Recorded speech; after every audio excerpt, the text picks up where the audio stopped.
Allah al-Azim, those who come to raise money, they always want to encourage people and tell them, come together and sponsor a student of knowledge, maybe 10 of you together. I want you to do it by yourself. I want you to do it for yourself. Say, I will sponsor a student of knowledge. It is my project. Take it a graduation as graduation project. You know, when you graduate from college, they tell you need to do graduation project. Have a graduation project from this dunya. Sponsor a student of knowledge. He may become a scholar one day. He may guide people. He may write books. He may spread the word of Allah. He may protect the Islam of our youth. And you are sharing this reward while you are still alive. Not in your grave.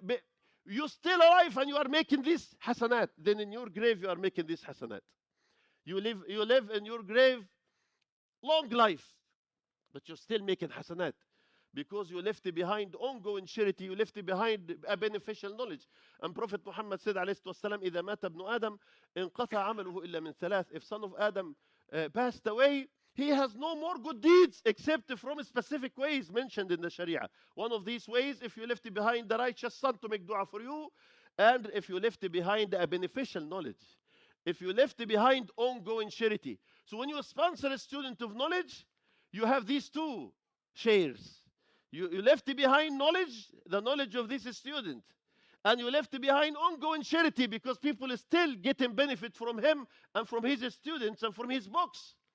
As long as Allah permits. So invest in this. Because every year you are doing it. This is your project. Your community is making it together.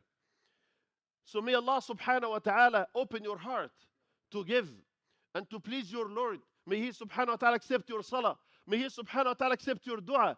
May He subhanahu wa ta'ala accept your dhikr. May He subhanahu wa ta'ala guide your heart. May He subhanahu wa ta'ala keep you on the straight path. May Allah make you generous. May Allah make you generous like your Prophet sallallahu alaihi wasallam.